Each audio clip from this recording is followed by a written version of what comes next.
Good evening, everybody. It is Thursday night, March 24th of 2022, and it is Guitar Town Hall with David Nesdall. Uh, it's going to be tonight. First of all, Ben Coombs, my partner. Hello, Ben. How you doing? I'm doing better than you, Dave. Unfortunately, definitely my condolences as to what happened today with Snickers. Bat Dog. I knew Snickers as Bat Dog. That Thank was you her very stage much. name here on the YouTubes. And Yeah. Desiree as well. You're in my heart as well. And for an hour and a half or so, we're gonna hopefully take your mind off that, Dave, and we're going to talk gear and put hopefully a smile or two on your face and have some fun here with our first official roundtable on the Guitar Town Hall.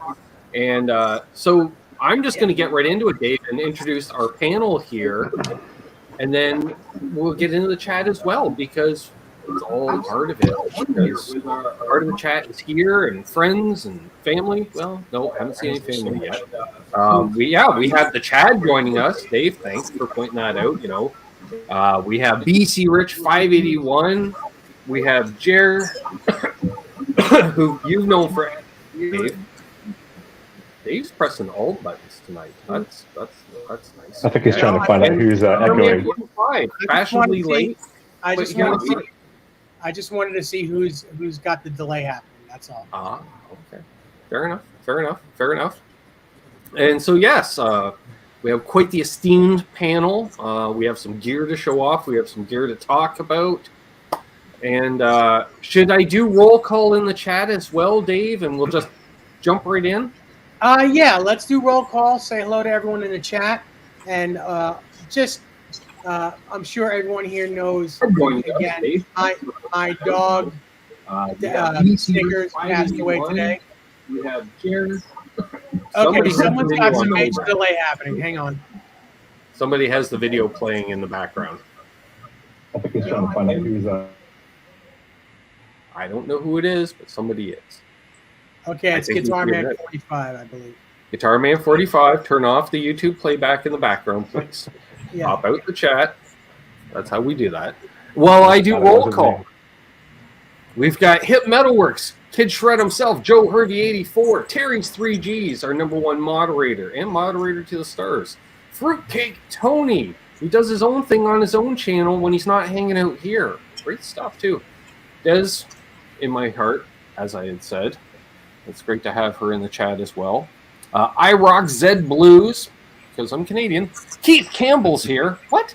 Billy Baloney. Let's see, who else do we have in here? Papa Blue, T. Ricky, Gear Junkie 35, Charles 75N, Jerry Leica. Let's see Jerry in here. Jerry, the grandfather of building Van Halen replica guitars. Right. The Mark grandfather. Robinson, M. Quarantined. Yeah, virtually. Rob Johnson is also here. Want to let everyone know. Sweet. Rob Johnson is here. House of Twang, David Scher. And if I scroll back down to the bottom, anybody else sneak in? I think we got everybody. Oh, That's Janice. Right. 28 sets of eyes looking at us right now. And Cool. we'll say hello to more people as they come in. Mm-hmm. So let's just say hello to everyone. My buddy Hello, Jer, everyone. Guitar Man 45 is here. BC Rich 581, and the Chad all here in our roundtable. We're going to be talking about guitar collections, guitars, gear. I've got a pretty extensive friendship with my buddy Jer. We're going to reminisce about some old Guitar Center days and just antics from the past. We'll see what he's doing these days. We'll maybe look into his guitar collection a little bit. I know BC Rich 581's got some fun things to show. The Chad's got some fun things to show. Guitar Man 45 always a pleasure to see you in the chat. It's nice to see you on a screen finally. You look like you got some very cool guitars behind you. We're going to have a good time tonight. Real quick, for those of you who know Kramer guitars and know the Kramer graphic guitars, like the Statue of Liberty graphic, the Dennis Klein passed away today. The painter of all the Kramer graphics from 1985 and 86. I guess he did them till about 88 or 89. So he passed away today. And this show goes out to my dog Snickers and to Dennis Klein. So that being said, hello everyone on the panel. How's everyone doing? Great. Doing good. Happy to be here. Cool. Yeah. Thanks for the invite. All right, so let's start with Chad. Chad, you have this big collection of guitars that have the Floyd Rose tailpiece on them, and as long as I've known you, which is what, 3-4 years now, maybe At least, right? 4 or 5, probably. Yeah. You swore up and down you would never get or enjoy a Les Paul or have one in your house, but I think I said that. what do we have sitting right next to you today? So yeah, I guess it goes to that old saying, never say never. So I'll grab it real quick here. Let me grab this. Nice guitar on your avatar. Oh yeah, thanks. So I was playing Yankee Rose. A gem. So a friend of mine came over with a Les Paul, and I've been watching Dave and Ben's show, and I'm like, yeah, no Floyd Rose. I don't think it's mine. I don't think it's me. I get it. Right, and you know how I am. I live in the 80s still to this day. But it intrigued me, and listening to you guys talk about them and just the history and the lore and everything about Les Paul and Fender too as well. But I just said, I'm going to try one and see if I like it. So Dave knows me pretty well, and I wanted to buy one with a return policy, just in case. I get it. Yeah. So I found one. I'm in Columbus, Ohio. I found one in Cleveland. I really wasn't looking for that close, but it just happened to be in Cleveland when I was looking at it on Reverb. And they gave me a 7-day return policy. The guy actually called me. We talked about it before he shipped it. So if you don't love this guitar, you will not love Les Pauls. So I got this, which is the R9 59 reissue Les Paul. I gotta admit, I was totally blown away. The neck, my only complaint, and I even hate to say it's a complaint because it's not really. I'm used to unfinished necks. I like raw, just wood feel. And I know, I get it. That's kind of the Les Paul thing, the lacquered neck. I mean, maybe some have them. I haven't gone too deep into the whole Les Paul catalog, but the feel. It has the vintage strings on it.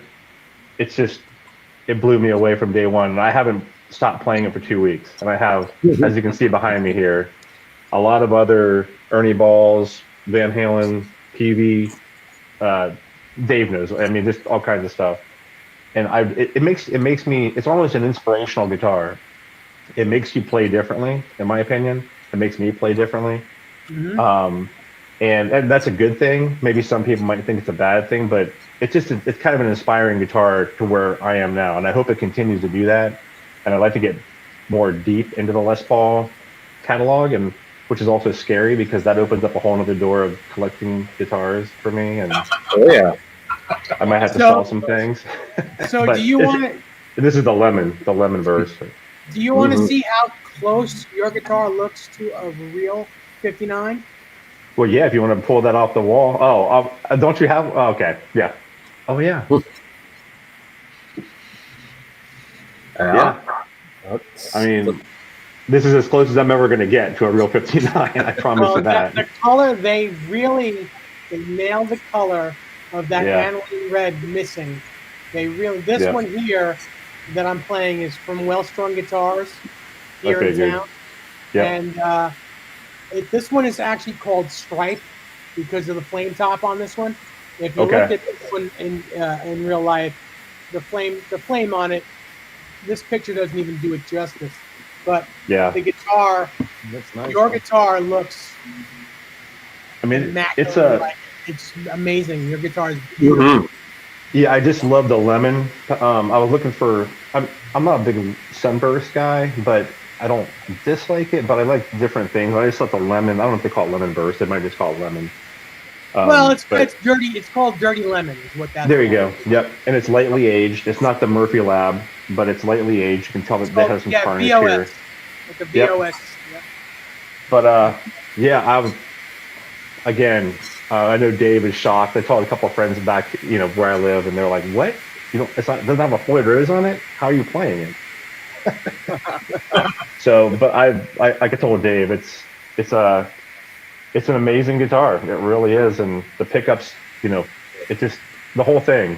You turn it down a little bit, it just has a killer tone, and I'm really, really happy with it. So I have to credit my buddy first because he brought his over. But I'm going to credit Dave and Ben just because of their not knowing it, but subliminally pushing me to buy a Les Paul. But I'm really happy with it. And I'm sure I'll have another one probably sooner than I should. I'm just going to comment. My work isn't complete till I see a Telecaster in that room as well, Dave. I'm just saying. Well, your work's not complete until Bozique gets a Telecaster. Yeah, that too. Yeah.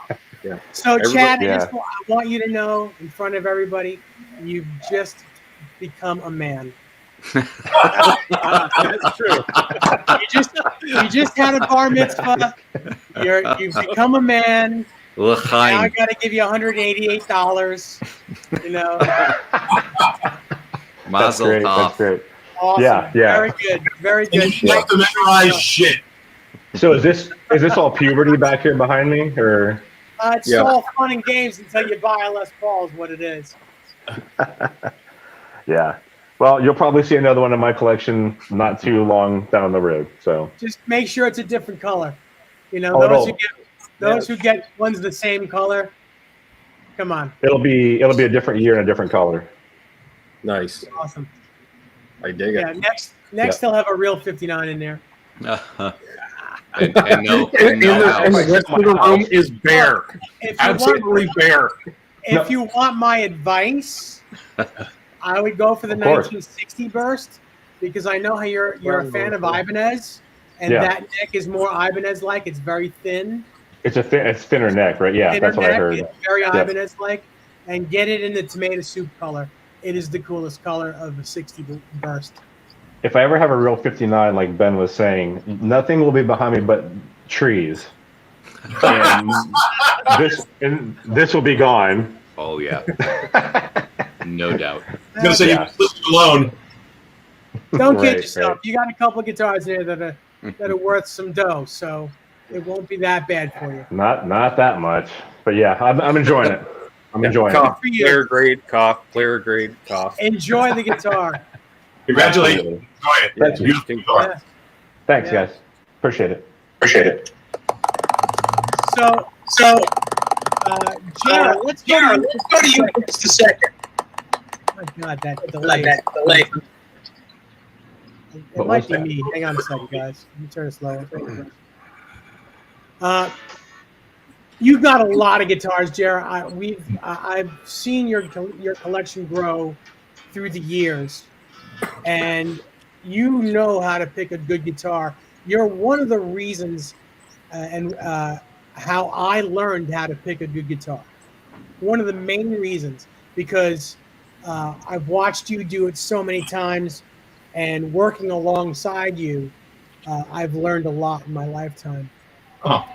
But that 74 white, is that a 74 behind you, that white custom? No, that's actually, well, you know what? I don't remember what year it is. Hang on. That's Screaming Randy Rhoads, that guitar. It's actually the right edge for that, believe it or not. And I'll explain what I mean in a second. This one is 86. Okay. So it's and it's not aged or anything like that. It was white, and it turned this color. And I don't know if you can see this. This is a really cool thing about this guitar, and I'm going to try to catch the light so you can see it.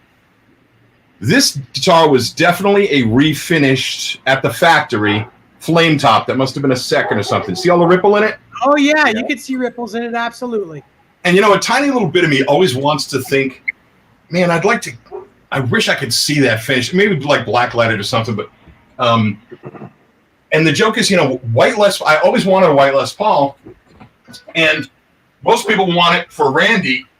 I actually wanted it because I grew up loving the Sex Pistols, and then Billy Duffy. So Randy's Randy's not my real reason for loving the white Les Paul. It's really more of a Steve Jones thing and more of a Billy Duffy thing. I know they're not guitar heroes by that measure. Oh, I love Jer now. I love Jer even more now, Dave. Sorry to interrupt, but yep. No, that's okay. Totally okay.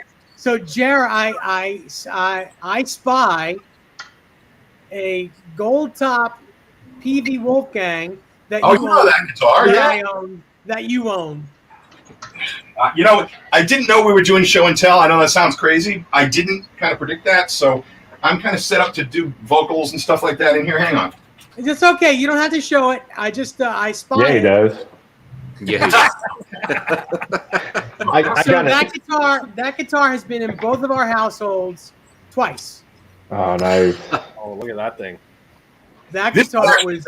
This is the first gold Wolfgang, and the first production one, the first sold. And the story was that I worked at a music store in Swansea, Massachusetts, and when I heard they were going to do a gold top, I completely freaked out and told my PV rep, a guy named Paul Valente out of Jersey.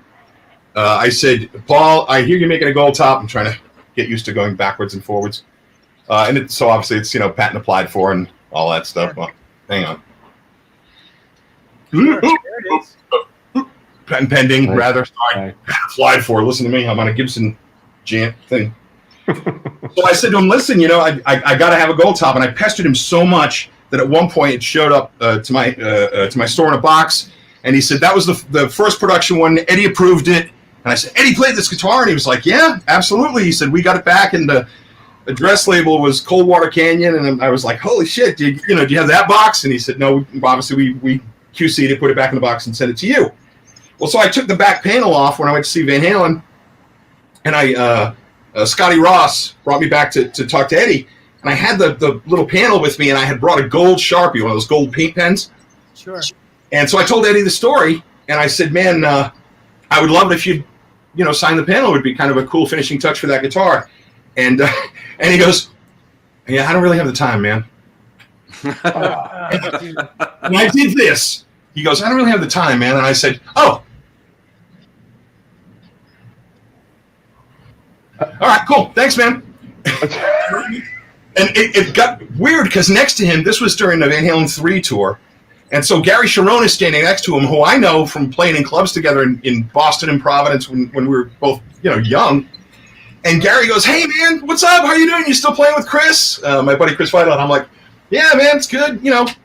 Good to see you, man. How's everything doing? How's your brother? How's Greg? And we're talking for a few minutes. And Eddie's trying to get my attention. Like, he's willing to sign it now. Like, he's kind of being like, oh, okay, yeah, it's cool. And I'm like, nah, you know what?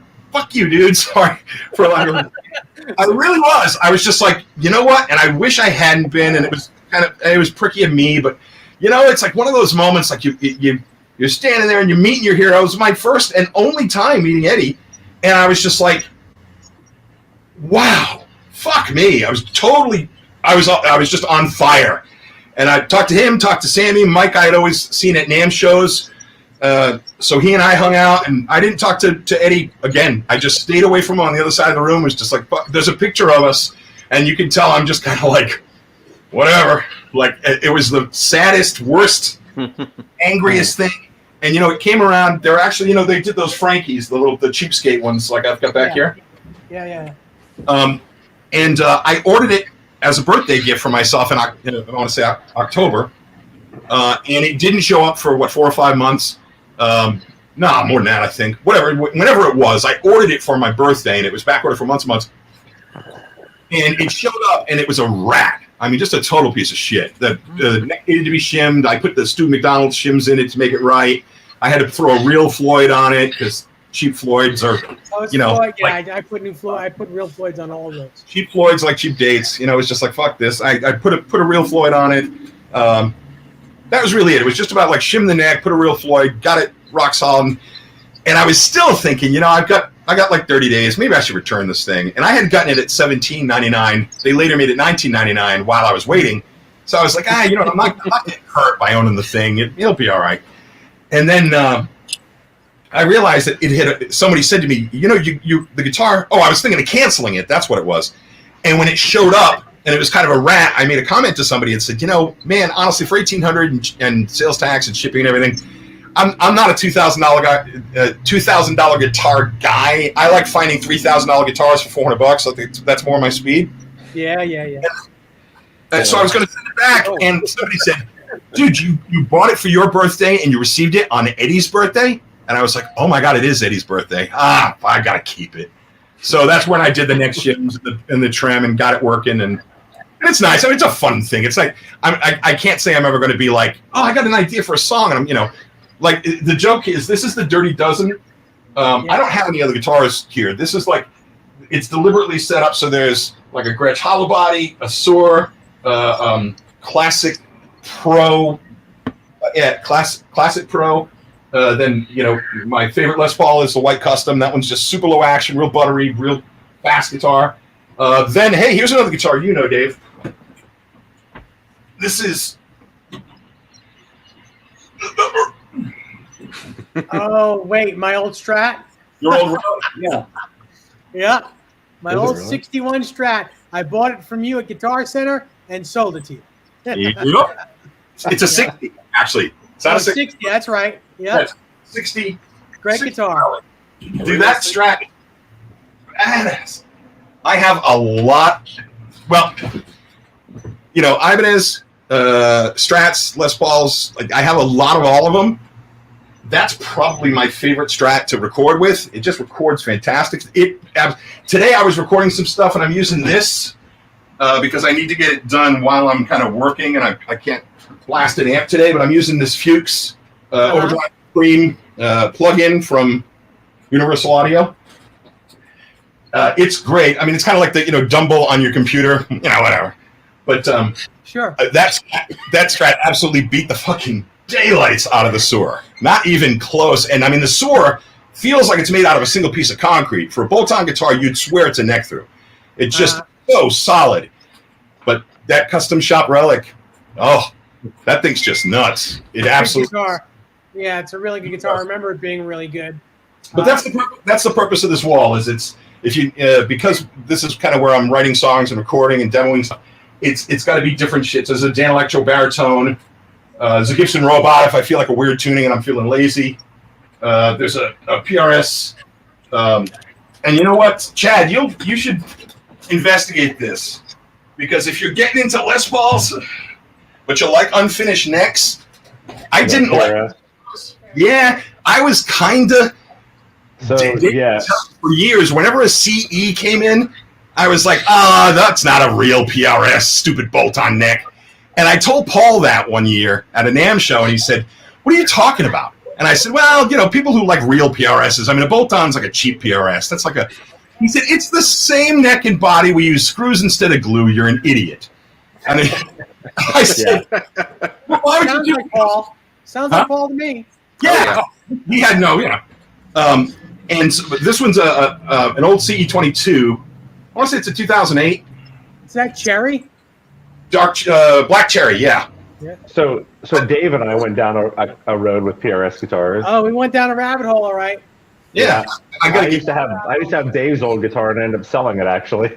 And not because honestly, not because I didn't love it. It's just I have a lot of guitars and I collect, trade, buy, sell, and I just never. It was one of those guitars I just never played. But I did love the unfinished neck on those. It had a nice neck. Well, what I might have a Floyd Rose on it. Yeah, the one that I gave you was not that I gave it to you because I certainly did not give it to you. But the one that you got, I don't remember you giving me that guitar. No, it was a guitar. We won't go into that deal. but it was a beautiful. What was the color? It was a green. Ariza green or Ariza emerald green. Yeah. Oh, Dude, when I tell you the flame top on this was gorgeous, it had artist pickups in it. It had a Floyd on it, and it was probably the best guitar that I had owned and didn't want to sell it. I was like, I'm not selling this guitar for anything, not for nothing. And then I gave Chad this I don't want to sell it price. He was like, I got to have it. There it went. That's my life story. and you know what I didn't know? And after Paul schooled me on that, he's like, look, we do it because people want a maple neck. They want an unfinished neck. They like the sound of a bolt-on. It's got a certain spank to it. He's like, so it's not a cheaper guitar. He said it is easier for us to make, so we pass that savings on to you. It's easier than having to finish the back of the neck and do the binding and all that. He said, so yeah, it's cheaper, but it's not a cheaper quality guitar. He said, we made it. He goes, CE stands for Classic Electric. And I said, really? I didn't know that. And he said, yeah. He said, we were going to call it that, and Hartley Peavy sends us a cease and desist because he owns the word classic when it comes to music gear. He's like, so at the last minute, he goes, we had truss rod covers that said Classic Electric. He said, and we had to just kind of change it and go to CE, and we just threw them on. He said, it was originally going to say CE 24, CE 22, or whatever. And he said, we just had neck plates made that just stamped like CE, threw them on the guitar because at the last minute, Hartley got pissed. I can't believe somebody owns the word classic for guitar. I know, right? That blows me away. Yeah. Welcome back, Guitar Man 45. But yeah, I had a PRS that was kind of special. It was an employee guitar, so the employees can have their, I don't know what year, 25 years or 10 years, but it had Paul Reed Smith signed it on the back of the headstock, had the name of the employee. It was a dark gothic green, and it had bat inlays instead of birds. Yeah, that was cool guitar. It was pretty wild. And I remember you showing me a photo of that, and I was like, wow, that's insane. Yeah. All right, so let's jump around a little bit. BC Rich 581. Okay. Well, like I said, mainly a bass player. I know we got kind of an 80s sort of theme going tonight. Got a good chunk of guitars, but I'll start off with the guitar that's kind of front in my rotation right now. This is actually a 2001 Epi Black Beauty. We ended up putting a Fat Cat P90 in the middle position. And cool. 2 of the Duncan Classics in the neck and the bridge, the PAF voiced classics. Went with 3 volumes and 1 tone on this. This was one of my wiring projects for COVID that I couldn't finish, so I had to call in a competent luthier. Big fan of the Bigsby, so I got the Bigsby put on. It came with the Bigsby, but had that fine-tuned a little bit. It weighs as much as a genuine Gibson, even though it's an Epi. Picked this up for next to nothing on a local sale, and really just love it. Phenomenal. So really just a great guitar all around. Most of the stuff I have tonight will be sort of bass mistakes and bad bass ideas from the 80s, one of which is you can't have 80s without thinking, yes, if you're poor like me, it's not a Steinberger, it's the Hohner Steinberger. I used to have one of those. Yep. They are awesome. They are awesome. Listen, it's not all about high end. This stuff it's about cool guitars and cool guitar collections. It's not high end versus low end. Whatever you got, and it's all good. The first bass I ever played was a Hohner. That was the bass. It was black as well. That looks exactly like the first bass I ever owned. Yep. Prince's Mad Cat was the Mad Cat, the Telly knockoff that he played forever. That was a Hohner. And I will save the best for last. Ben can attest. It's well worth the wait. Oh, it's awesome. Yep. Let's see what else we got here. So wrong. So yeah, when I was first starting to play, my favorite movie was Kids Are All Right, where there's that iconic scene, John Entwistle in his mansion, walking down with all the basses hanging on the walls, and I thought, I will do that at some point in my life. We're talking Floyd Rose and Kramer's. This is actually a custom bass build I did, and if you think back to the bad old days of Kramer, it's a graphite fretboard and aluminum neck. Let me ask you something. Sure. How does that stay in tune once you start playing it and the neck gets really warm? Because you have a graphite fretboard on it, it does Oh, yeah. not expand. That's why I had them. This Wow. was made by Illuminati. They make really good stuff. This is the Illuminati. It's the Andromeda neck. And this is a luthier out in Mississippi that made the body for me. That is a wild piece of wood. Oh, we're going to do better than this. I promise. We've got better than this, and Ben will testify. But great bass. Never have to worry about temperature changes with this. But that's the key. Graphite fretboard, aluminum neck. So you don't get the temperature change. Let's see. Okay. I was not expecting that, but Nope. No, that's how do you go from there? oh, you wait, Dave. You just Well, wait. we're not even close. This is kind of one of my only two boutique basses. This is a Rob Allen hollow body fretless 5-string long So where's scale. the pickup? It is under the bridge Wow. with just a volume and the Isn't that extra name of the long. song, Under the Bridge? What's that? Isn't there a name of the song? It is under the bridge. Also done with the 5-string fretless, actually. Nice. And great bass. Bought it with the money from my first real job. Well, as much as a real job gets for me. The long scale string through body means these strings are like $48 a set, so they stay on here a long time. That was on sale. They're round wounds, not tape wounds or flat, so the neck is, got to care for the neck. Let's see Beautiful. here. The classic bad bass idea, another kind of came in from the 80s, the 8-string, because every bass player thinks at some point, oh, hey, I'd really like to have an 8-string. I can figure out how to use that. No, you're going to play the intro to Jeremy. You're going to do that. You're going to do a lot of Cheap trick. A lot of cheap trick. a lot of cheap trick, a lot of big bottom, Spinal Tap. You're going to do Spinal Tap. A lot of Achilles Last Stand. But then you're going to learn like, oh, I can do the synth part from Police. I can do that. So, but yep, you've got to do it as a bass player. So, and this is the Schecter Riot 8. Good little instrument. Schecter makes great gear. I've probably got about 20 basses. Most of them are American-made PVs, and they're kind of pedestrian. So I didn't bring those. And I got 2 more. This is I love this. This is just rapid fire awesomeness. Oh, very cool. This is the Squire Bass 6. It is definitely a bass, not a guitar, not a baritone guitar. I believe it came with the worst nut to ever come out of the Fender factory. I'm pretty certain it was the worst. It was not as much a nut as it was a cheese grater, good over pasta. So I replaced that. And it's always fun to have a tremolo, although, like Phil McKnight said, a bass tremolo is a lot like the tilt-a-whirl. It's fun for 10 minutes, and then you kind of get bored with it. Unless you're Randy Coven. Oh, rest in peace, Randy. Rest in peace. I actually had a chance to buy one of Randy's amps at one point when they were selling all his gear, and I passed on it. I felt bad afterwards, actually. So, and I've got one more. This is the here it comes. This is the moment that Ben has been waiting for. This is the kind of thing that only seems like a good idea when you're 17 years old, and by sheer blind, stupid luck, you've managed to graduate high school. And Mom's like, so what do you want for a graduation present? And I originally wanted a Steinberger, the XLs, the little square ones. They were like, I think they were $2,000 at the time, and we're talking the late 80s. So that's a crazy amount of money. And Mom was very sage and nodded and said, yeah, we're going to think again about that. So then I looked at the XP, the little triangle body Steinbergs.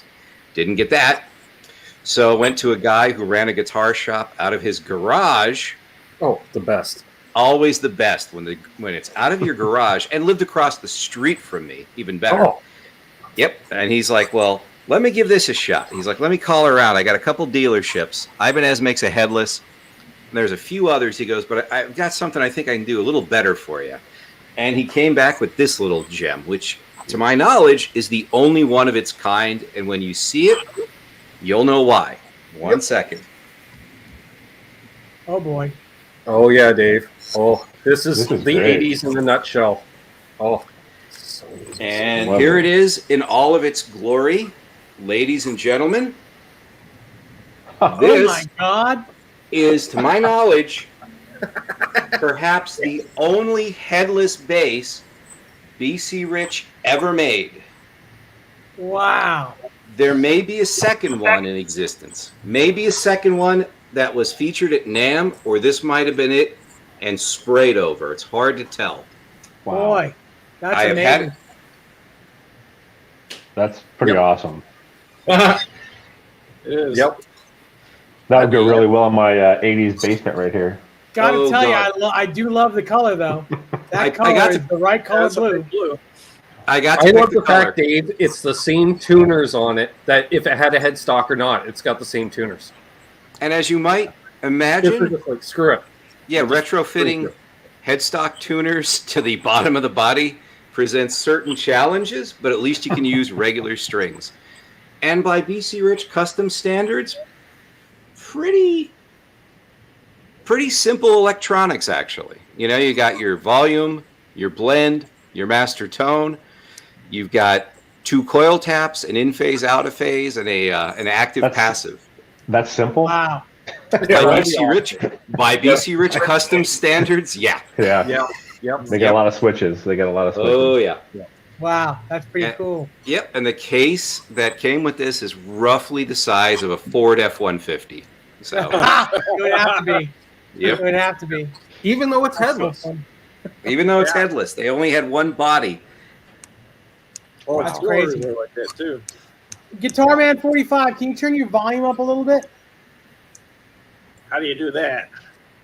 On your computer, there should be like a Should be a microphone settings volume. gear on the bottom of StreamYard. Maybe a little gear. speaker on the Turn bottom. your input up just a little bit.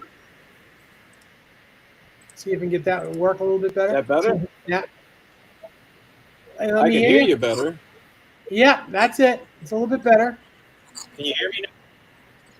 You can hear me now? Yes. Yes. A little better. A little better. So, first of all, Guitar Man 45, BC Rich 581.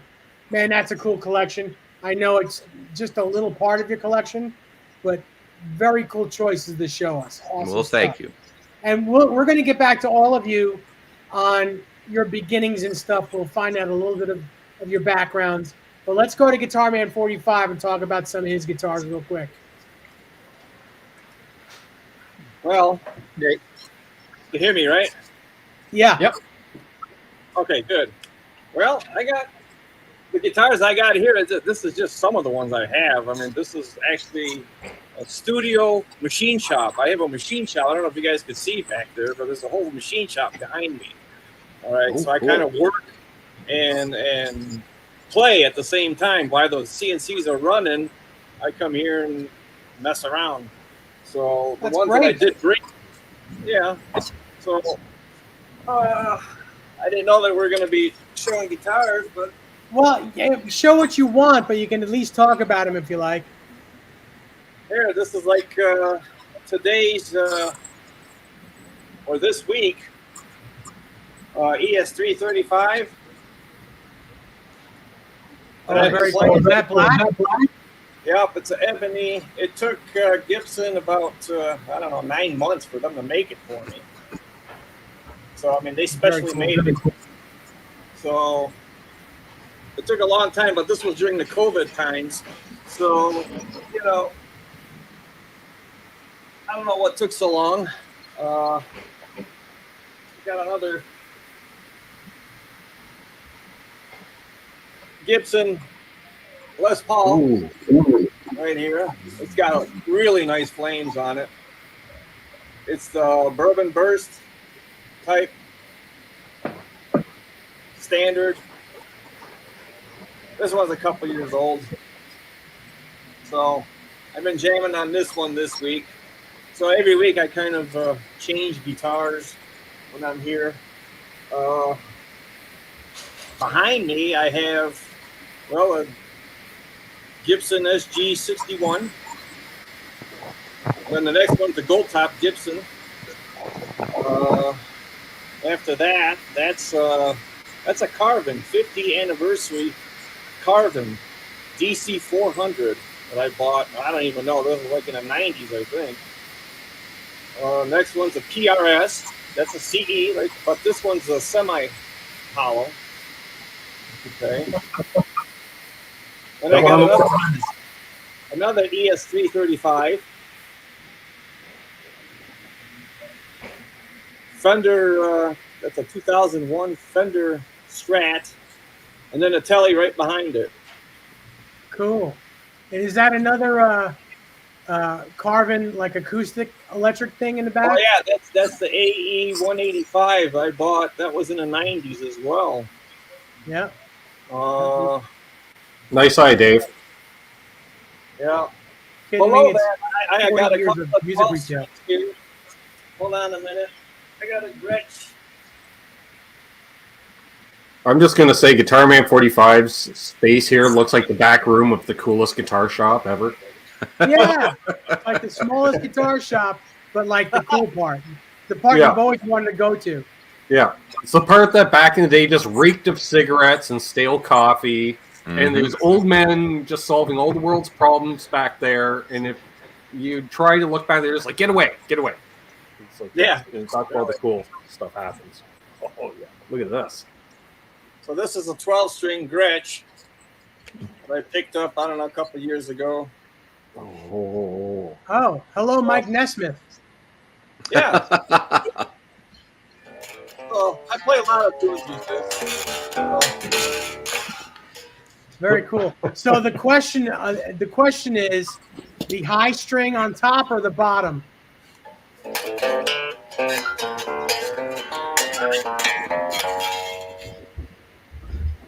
Somebody's rocking out. Oh, sorry, that's my bass going. That's me. Sorry. Yeah, no playing during the show. Sorry about that. You have to smack the back of your hand. It's definitely resonant. Sorry about that. Here's one of my favorites, too. I bought this is another Carvin. Oh, that's nice. That is very nice. Look at that. This is one rock and roll machine. Okay. Oh, yeah. I bought this thing in the 90s, and it's like I fell in love with this thing. But then again, They made good gear. Oh, they did. I was a big fan of them. So, as a matter of fact, I got Kiesel making 2 of them right now. Yeah, they still make good gear now. I never bought a Kiesel yet, so that's the first time. They're amazing. Don't talk to my buddy Jay about him. Is Jay on this at all? Just going, "Ah!" They've always been good to me. You know, they never gave me a bad product ever. So, Well, they've never made a bad product. It's just, it's Jeff. I mean, I've never played a Kiesel or a Carvin that didn't play great. I dealt with bad though. Back in the Well, past. I think that's the thing. I mean, I think his dad was the company. Jeff, and I don't know him personally. I've never had I've never dealt with him at all. But a close friend of ours had a very bad customer service problem with that company. They're not good with customer service unless you're an artist. If you're an artist, they'll bend over backwards for you. But apparently, if you're a normal, regular paying customer and something goes wrong with the guitar, that's clearly their fault. They want nothing to do with it. And it does affect them because I'm on an awful lot of like headless bass Facebook pages and stuff. And there's definitely people who are trending away from like getting the Vader, which is a good headless bass. I mean, It really is nice. Yep. And they're just like, I'm going to have a luthier locally do it because, I can't get Kiesel to commit. Yet they're trying to talk me out of stuff, and I just don't need it. And it's too bad because they make a really good product, and he kind of discourages people. So, Thomas McRockman swears by it. Listen, I'm good friends with Johnny Highland. And yes, I dropped the name. It's right there. It's right on the. I'll grab it for you. That's okay, Dave. I've got his photo right there. I talk to him on a weekly basis. They make him guitars that are the most beautiful guitars in the world, and he swears by that company. And Thomas McLaughlin gets the coolest, most beautiful looking guitars, and he swears by the company. And that's what makes me believe that Jeff Kiesel will bend over backwards for his artists. And that's fine. That's great. But do the same for your paying customers as well. And those paying customers are going to be the players of tomorrow. That's the thing. I mean, and the trick with Kiesel is that, like, if you talk to someone like Flock over there who works in the showroom, he's the guy that if you call him and say, "Hey, I want this," he's like the nicest guy on the planet. We did a thing. I work for Headrush, so we did a thing with reaching out to other vendors. Like we put Headrush units in the Ernie Ball booth. EMG. We partner with a lot of companies and stuff like that. I talked to Jeff Kiesel for about 10 minutes and decided that I had all the Kiesels I needed from that point forward. But Flock, who works in the showroom, is honestly one of the nicest people. And if you call and after him by name, this is pre-COVID, so I don't know that he's still on there. But I'll just put that name out there. His name is Flock. He's a young guy, super nice. Really, I've got a. Actually, I think it's here. I'll take a look next time I get a second. I'll take a look and see if my Kiesel's here. But it's a really cool guitar and super nicely made, and they treat me like gold. But I think the trick is just skip Jeff. Well, that's the thing. I think they need to have a new face for the company. Someone that's going to be, someone that is going to deal with people. And be nice with people and do for the people. Yeah, but in our spending their hard-earned money. In our industry, everybody wants to see the guy's name on the headstock, right? So whether it's Tyler, whether it's Peavy, whether it's Leo Fender, that's the guy. That's the cult of personality. Orville Gibson missed out by like a century. Come on. But anyway, they want to see the guy on the headstock, right? So if Kiesel's on there, they're fair or not, they're going to get judged by what they think of Jeff. It's very true. Plus, we already got Paul Reed Smith doing the whole douchebag thing. So, Dear Paul, just keep the logo off the headstock then. Well, look, we can sit here and bash companies. The truth is, both companies have beautiful, beautiful guitars. In fact, probably both companies get to pick the best woods I've ever seen on guitars. Yeah. And to his credit, I mean, he kind of brought, Carvin back from the brink. I mean, when the company split, the bass amp I use is a Carvin bass head because I bought it when they were shutting down. The sound side of the company is dead. They're doing all import stuff and in-ear monitors. And, Kiesel did find a new market, so I will give him credit for that. But you have to treat people equally as much as you can. Ben Coombs should get as much respect, as Pete Thorne if they're writing a check for the same amount. That's how you build loyalty. That's absolutely true. Someone very wise once told me that you don't treat people the way you want to be treated. You treat people the way they want to be treated. And it goes a long way. If you treat someone the way they want to be treated, it lasts forever. Because what you want may not be what that person wants. Mm-hmm. You treat them as they want to be treated. And friendships, relationships, loyalties, it all goes a long way. And that's really the thing. You treat someone good, you treat someone right, and they will be loyal. That's all it is. That's true. So, Guitar Man 45, great collection. Let's go back to Chad real quick. Chad, let's start from the very beginning. Oh. You were a child in your house with your mom and your daddy. And what was the music? What was the music that was playing in your house? What drove you to like music? when did you start? When did you first realize you wanted to play guitar or an instrument at all? What happened? And really, what happened? So I was born. No, I'm just kidding. So, yeah, we're going way back, right? No, honestly, my dad, growing up, there's music in the house, but it wasn't like your traditional music like you guys probably would think. My dad loved band music, and I'm talking like marching band music. Okay. So he loved the drum section, the horn section. He loved all that house put all together. Kind of, marching band. It's kind of orchestral, with everything put together to make a song.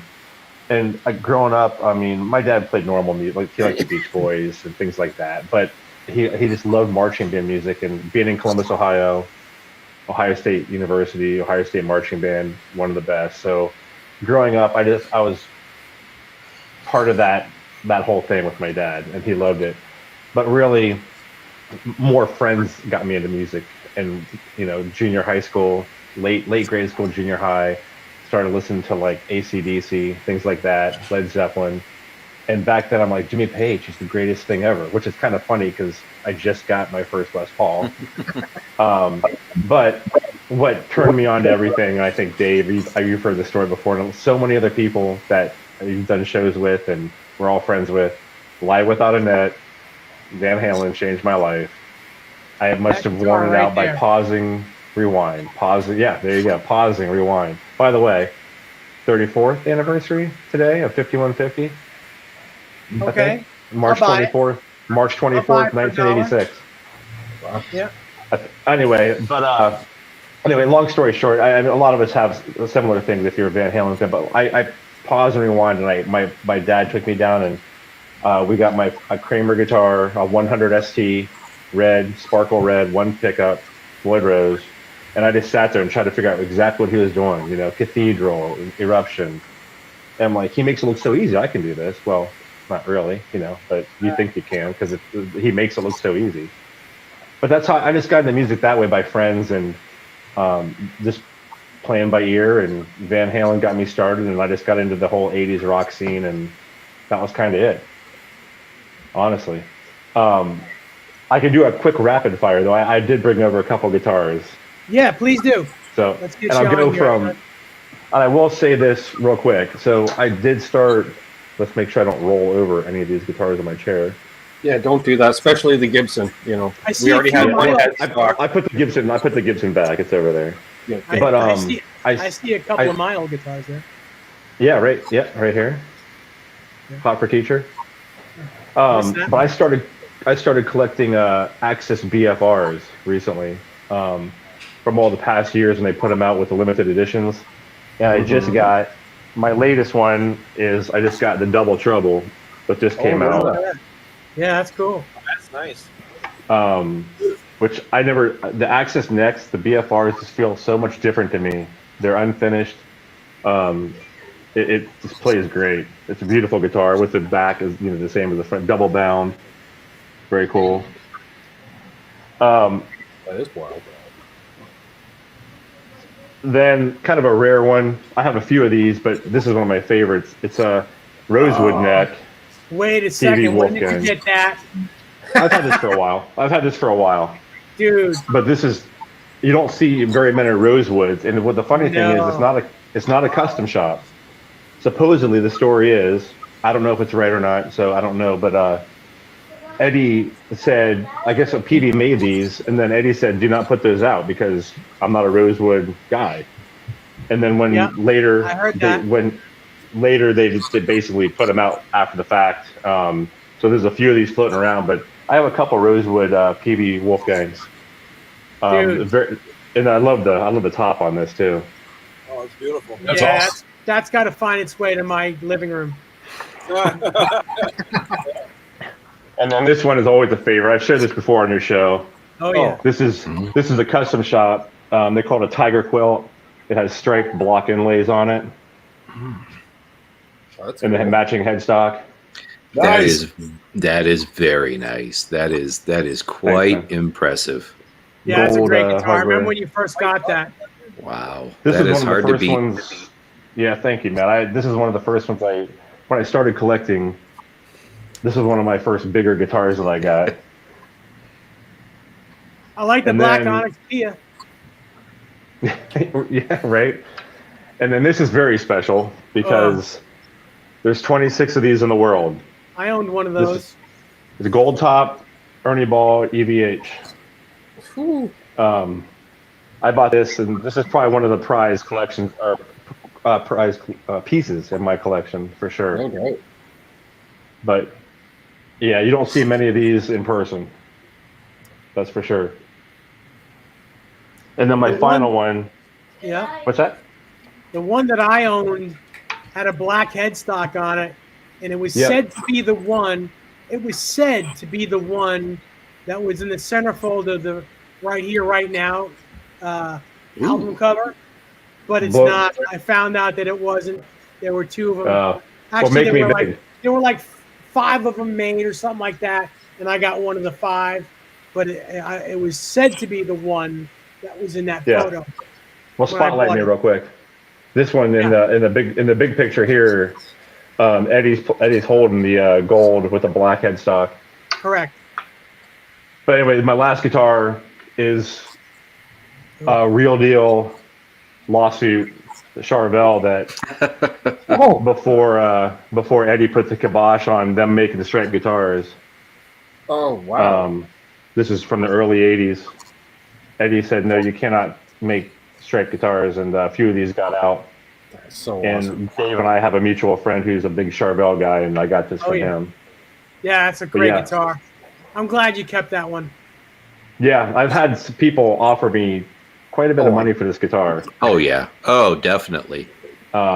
It's pretty special, but it's very cool. Covers a lot of ground because if you're a Charvel lover and an Yep. Eddie lover, for Right. instance, Yep. that's the unicorn because there are a handful of them out there, and Right. And apparently, even fewer red and white ones. Right. That's true. There's very few red and white ones.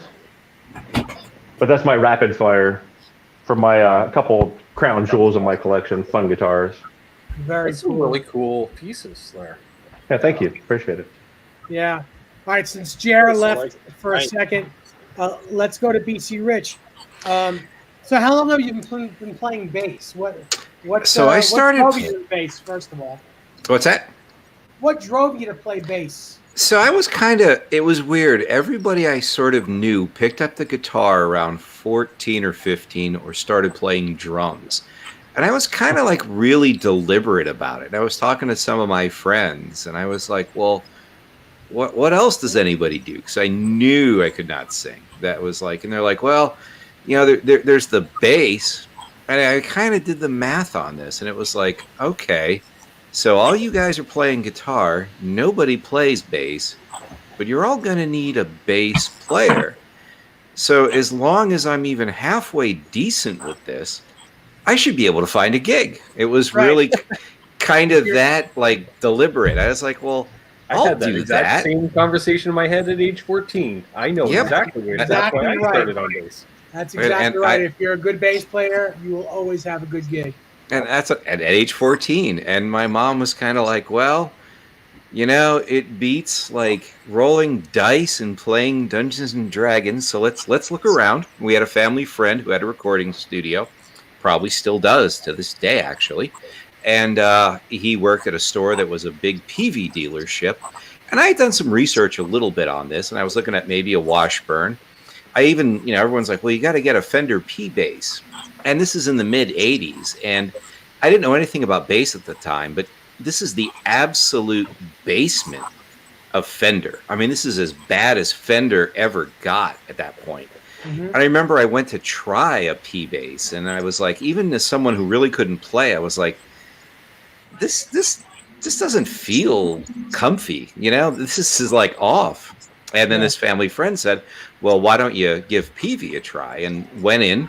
I still have the bass. It's a PV Foundation. I have 4 of them now, actually. Super slim neck. And I picked that up, and a PV TKO 65 bass amp. Perfect. Got signed up for lessons with a guitar player who also taught bass like everybody else. And then, just kept doing it. I really liked it. I really liked kind of the punch in the face sound you get out of the bass. You know, it really is very organic, but very, very forward leaning. And I just it really resonated with me, and stuck with it. A number of years ago, a friend of mine who was probably the best guitar player I ever performed with, we would do we had an all instrumental trio, and we did Cliffs at Dover. We did a lot of Satriani. We did a lot of Vai. Brilliant guitar player. He died in Afghanistan. He was killed in an IED explosion. It was big loss. And I thought, I'm going to learn to play guitar. I'm going to do that as kind of a tribute to him. And, I still play as much bass as guitar, but for the last 7 or 8 years, have really been playing a lot of guitar as well. But initially, it was just me sitting there and thinking, if I'm even halfway decent at bass, I can find a gig. And I really liked it. And I had older friends, and they're like, initially I thought, and, no knock, great bass players in rock, Geddy Lee, all of them. And they're like, well, listen to these jazz guys. And I got really into Stanley Clarke, and then, Jaco Pastorius, who was just a god, would just hang out at music stores and pester people to show me how to do pinched harmonics, which is something that Jaco really pioneered. And it really became my thing, and is still kind of my passion to this day. And do not regret picking it up. Regret maybe filling my basement up with amps and basses, but other than that. Well, Nice. yeah, notice how all the really amazing bass players, we don't have women. Luckily, you're a handsome dude, because if you weren't, be ashamed, because that's I double wore my job. wife down. Wore my wife down. It's like, please don't leave me. So that's how it worked. You may get the gig, but that's about it. That is pretty much it. Yep, that is pretty much it. And I'm just kidding. I'm really just kidding. I'm in a rare mood tonight, but all good. I totally get what you're saying, DC Rich. Say, when I was 14, I was like, what am I going to pick up? And I just remember watching my dad gig for the last few years prior to that, going through a revolving door of bass players. And when they would find a good one, he was always in 2 or more other bands as well, like a good drummer. And, so I'm like, okay, so if you're good, you're going to be highly sought after. You play several bands at once. I was like, oh, hell, you could play every night of the week. Oh, This is a great idea. And then, but say getting into music, we get into things like AC/DC, and you know what? 3 months of playing along to AC/DC, playing bass, I got bored, and I'm like, I need a guitar. But I regret not pursuing it more for that exact reason. And for me, I went the other way. It was like, well, what can I do on bass? Can I chord? What chords can I do? Got it. Octaves, fifths, thirds. Okay, Yeah, I can you do gotta chord. be right. You there's a lot of things that you can do to make it very interesting, and you don't use them sparingly, and it's like, whoa, what the hell was that?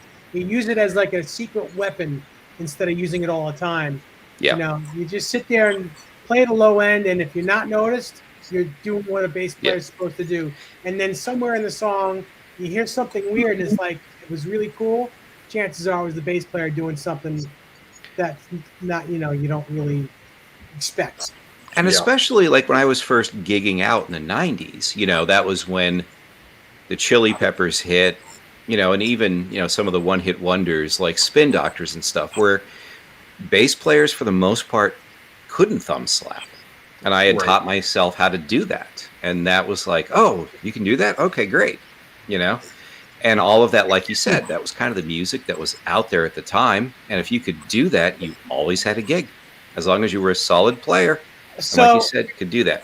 You speak about the Spin Doctors. Yeah, I'm very fortunate, and please forgive me for bringing it about me. I don't normally like to do this, but I'm very fortunate to have been able to play with Mark White when I was in Larry Mitchell's band. Mark White was the bass player for quite a while. He's a very good bass player. He's amazing. He is. He is a very good bass player. He is He is so talented. Mhm. That's really, and I know funk bass and slap bass was out way before he started it, but I first saw him do it, and I was floored. I'd sit on stage left playing an acoustic guitar and watch him because he's lefty also. He's a lefty Yes. and an awesomely And he is an my awesomely God, my God, is he good? he and also like kind of the bookends of incredibly tasteful, thumb slap funk playing, but always in the pocket. Him Absolutely. and Tony Canal from No Doubt. Like I've Okay. listened to those guys Yeah. both play. Oh yeah. Note for note, perfect. Like I can remember Spiderwebs or Sunday Morning because I played in a couple bands with female singers, so we would do a lot of No Doubt. And Spiderwebs was a great one. I'm Just the Girl. Yeah. Incredibly tasteful bass lines with a lot of funk in them. Yeah. David Bowie's bass player on Ashes to He's Ashes. amazing. I don't know who that was, but the Ashes to Ashes bass line, very similar. Very funky, but Rojas? right in the pocket. So Yeah. All right. So let's skip to Jer. First of all, I saw you come in with a Kiesel. Let's take a look at that, and then let's talk about where you started in music retail, Mullins. No, that's not where I started. Oh, you didn't start at Mullins? No. Well, Actually, let's talk about it. yeah, I'll do that part quick because I'd rather talk about guitars than stuff like that. But so I started in 1985, working at a store called Shub Music in Fall River, Massachusetts. Then later, I want to say by 87-ish, started working for a company called Ray Mullen Music in Pawtucket, Rhode Island. Also had a location in Swansea, which I moved to later. This was during like the heyday of Kramer's, so we had all, like we would get clients new. Yeah. So many of the guitars that I collect now, I sold them to, I'm buying them from the guy I sold them to new. That happens a lot, believe it or not. But so we sold a lot of that stuff, when the Gem came out, I got to see the birth of that, got to see kind of the end of Kramer. I think I want to say the Pro Axe was the last Kramer I sold in the heyday. What was that, 91? Yeah. Let's see. Through the Steinberger era, for sure. We were like a huge PV dealer. I actually started I later went to Guitar Center. Then I took a detour and I was the vice president of Shelby Automobiles. So if you've seen Ford v Ferrari or if you're a car person, I did that for a while. So then got back to the music business. Now I work for a company called In Music Brands, and we make Headrush, Alesis, Rain, Denon, Newmark. I'm gonna pick this up. Like 21 different brands. Akai Pro. So a lot of the stuff in most studios are on stage, or we certainly any of the DJ brands, like, Rain and Newmark and Denon DJ and all that stuff. That's all. And it's not like a rep firm. We actually make the stuff. It's owned by one guy in Rhode Island. So the joke is I live in Vegas, but I moved. I joked that I moved 3,000 miles and ended up working for a company back home anyway. So it's kind of funny how that works. At least you're warm. Hey, I'll tell you what, it's 85 right now outside. Wow. It is 85 and gorgeous. I'm not kidding up. 85 and fantastic. Yes, 47. I'm very jealous, Jared. Yeah, sorry about that. Yeah. But anyway, so what I did was, I just, I didn't mean to interrupt anyone talking, but I felt like I should grab a tribute to each day besides me. Yeah. So there's one for, actually one of you gets two. But here's for Guitar Man, since you like carving. See if you can guess what this is. This should only take a second. Oh, very nice. You think cool. you know, but you don't. Ready? Oh, Oh, how cool. A black one. that's cool. Only two in the world. Wow, look at that. That's interesting. Holy crap. Jason Becker Sig. Yeah, that's got to be the only one like that, right? I've never seen that black charcoal finish before. Is there now. a Floyd on there? There's only two. I bought it, and then I posted a picture of it on Facebook, and one of my friends called me and said, "Can you get me the other one?" And I called Flock and said, "I'll take the other one too." So, yeah. So my buddy Warren down in Texas, he has the other one. So they said they were just going to mess around and try to do a black one, and they changed their mind about it. But I thought it looked smoking in black, so I took it that way. Absolutely. By the way, funny story. My thing used to be letters, like almost like alphabet soup. So like my guitar was covered in fluorescent letters. You know, everybody had a theme back then, whether it was like the Radio Wave or the Van Halen stripes or the Naked Chick, whatever you had on your guitar. I was really into letters, like alphabet soup. And so I had done the color code thing up the fretboard, and I saw Jason. This is back when like Roth's Little Ain't Enough had just come out. And people were busting my balls saying I was ripping off Jason Becker. So I took a picture of him. I wish I had it. It's actually a picture because I'm old, but it's a picture of me and Jason holding my alphabet guitar, and he's giving me the thumbs up. Like, it's cool by me. I do numbers. He does letters. It's kind of fun. Nice. That is cool. So for Mr. VC Rich, I held this up before. I was kind of being snarky, but in a good way. If you like Headless and you like this era, it is a real Steinberger system. Oh yeah, no, that's a licensed. Yep. I can't see it. It's out of there. Oh. Jesus. Look at that. I have never seen that. I have never seen that. That looks a little bit like a Kubicki almost. It but does. Doesn't. It looks like a Factor. Yeah, It's so small. without the click lever for the drop. But yeah, Right? Without the little thumb lever. Is the body small too? I'm sorry? Is the body small too? The body looks small. Well, I mean, I'm a pretty big dude, but I mean, yeah, it's definitely Kubicki sized. yeah. I just, and I'm going to tell you this. I bought this used, and because I was kind of, and it's a real Steinberger bridge, by the way, which is really cool. But the guy put Bartolini's in it, and he must have bought the pre-wire. So this originally came with passive pickups and like I want to say volume tone or volume tone. Right. So he took them out, and this is a pre-wire when you buy it from Bartolini. Right. So instead of doing the work, he just put it in here. I put the jack in the third hole.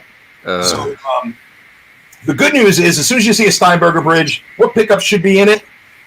EMGs. All right. So EMGs. So I called Tommy Armstrong Levitt at EMG, who is the best artist relations manager in the world, and he sent me out a pair of J pickups with their BTC system. So that's going to be set up with a volume, a blend, and then a stacked tone pop, bass, and treble. So that'll be the three goals.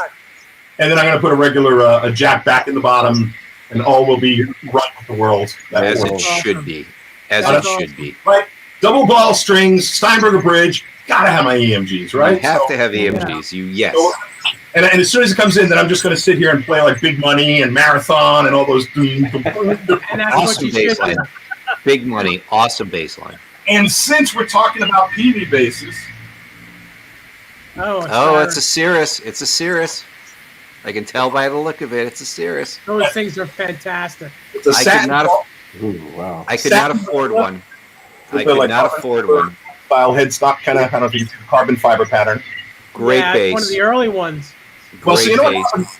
When I worked at Mullins, like I said, we were a PV dealer, and I love these Cirrus basses, but Oh, they're great. I wasn't spending any time playing bass, so it would have been a waste of money. But years later, I want to say maybe 7 or 8 years ago, where I was already in Vegas, and I went looking online, and there was this music store that was like, it was like NOS. It was sealed in a box. Oh. Yeah, and I'm going to confess, like, and my big attraction to the first, it's the nicest sounding, it's active. Oh, yeah. System sounds fantastic. I liked that it wasn't a gloss one. It's exactly the one I wanted. But I'm a huge Duran Duran freak, and John Taylor. There you go. Yep. Oh yeah. I was like, I love the John Taylor bass, so that was kind of one of the reasons for that. Funny Great. thing is, when you brought out the other bass that looked like a Kubicki, I was going to say that I loved Kubicki basses not because of Stu Ham, but because of John Taylor. Power Station. There were those Power Station videos where he's playing and just Yep. Groove it. Power Station. Yes. Oh, yeah. coolest thing ever. Yep. feel like I had one more. Oh yeah. Oh yeah, I feel like Tim Pierce. You know how he's got like the roll where no matter where you look. Yeah. The command chair. Yeah. I can relate. So this one. Sorry, I'm yelling. So this one is. In a heartfelt case. I forgot everybody's title everyone's kind of name. So, but on the Ernie Ball tip, For the Chad. the Chad. This is for the Chad. The Chad. I love these guitars, Dave. I don't know. You might remember that I love these, but they're very hard to get. And what happened was, again, working with Headrush, we work with a lot of other artists and a lot of companies and stuff like that. So every once in a while, we'll do them a favor. They'll do us a favor. You know, like a. Dave, do you remember Matt Summey? Vaguely. Matt used to work for Guitar Center for years. He was just a rock star at Guitar Center, and then works now for Ernie Ball Music Band. So Okay. I called him up and I said, "Listen, I got something I want. Guitar Center did a limited run with you guys. It was the Ball Family Reserve, but didn't have the flame top, but it had the solid rosewood neck." And so I had to make me one, and I changed a couple of things. So this is the Salute. Oh. no, it's a Petrucci. It's a JP 15?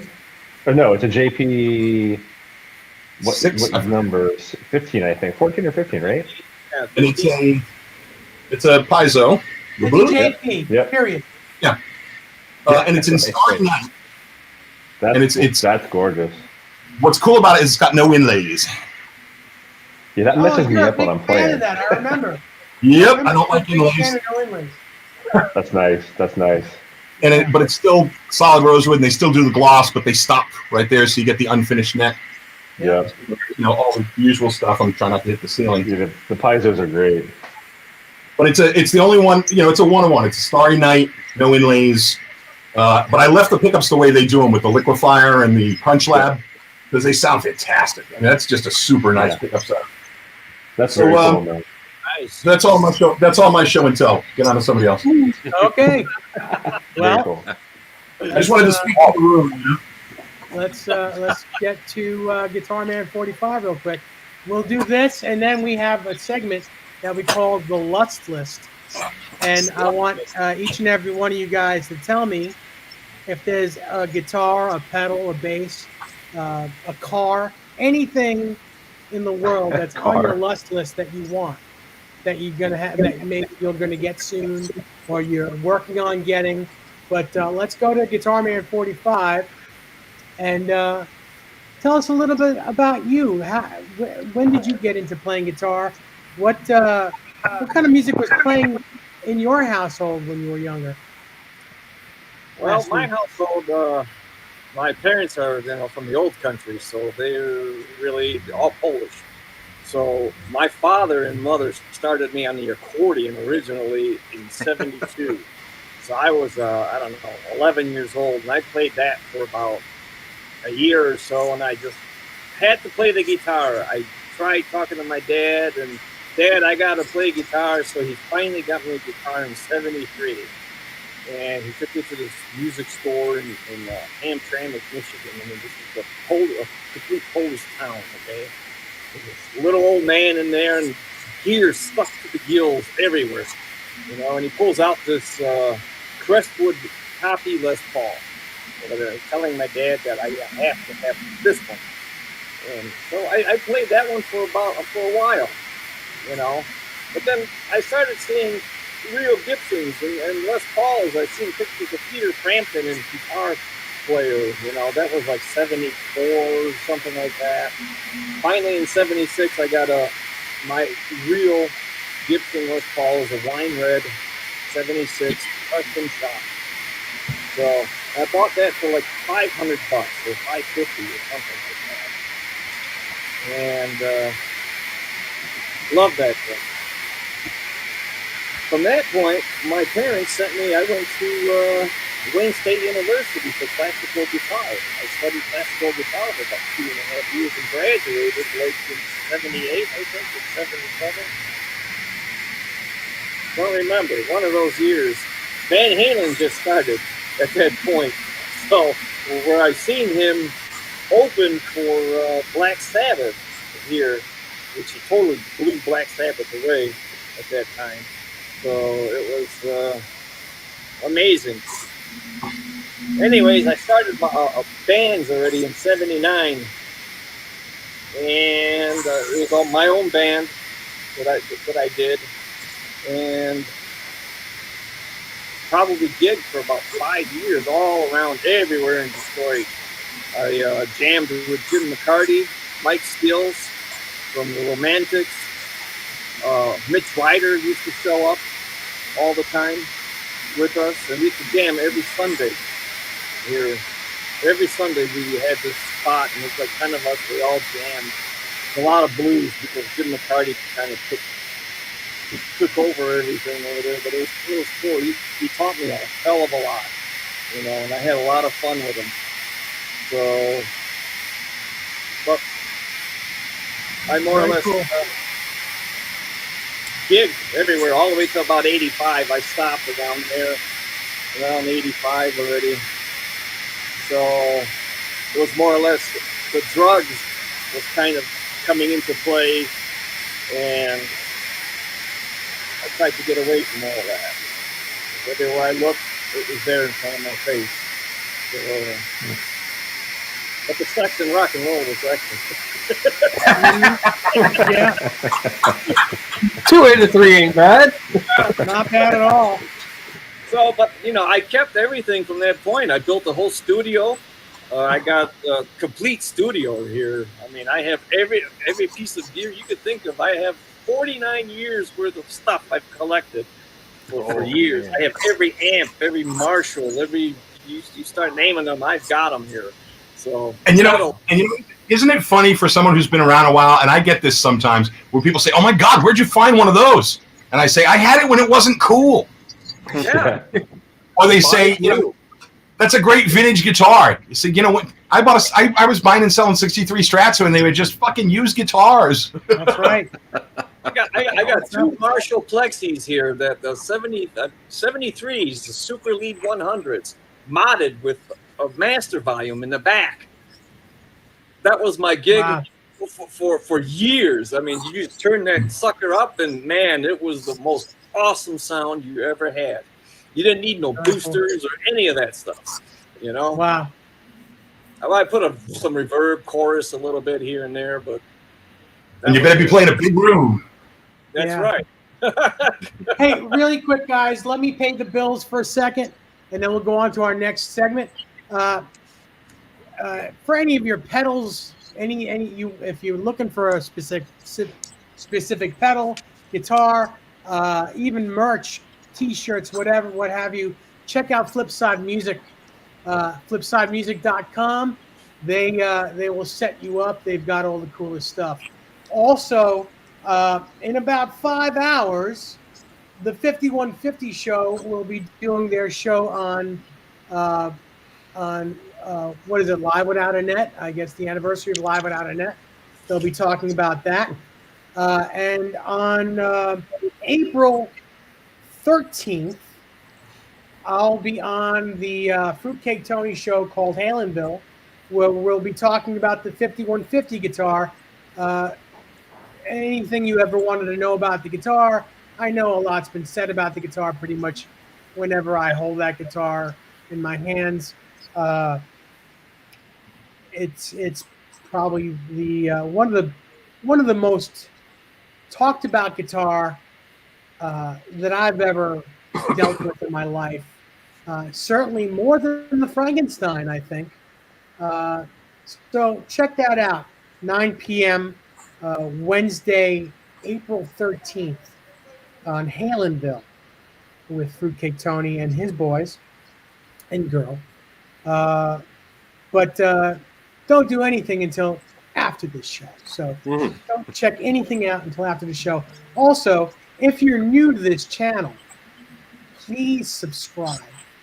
Subscribe, click the bell, click all the time. I promise you we will not flood your emails and your notifications with garbage. You'll know when we're on.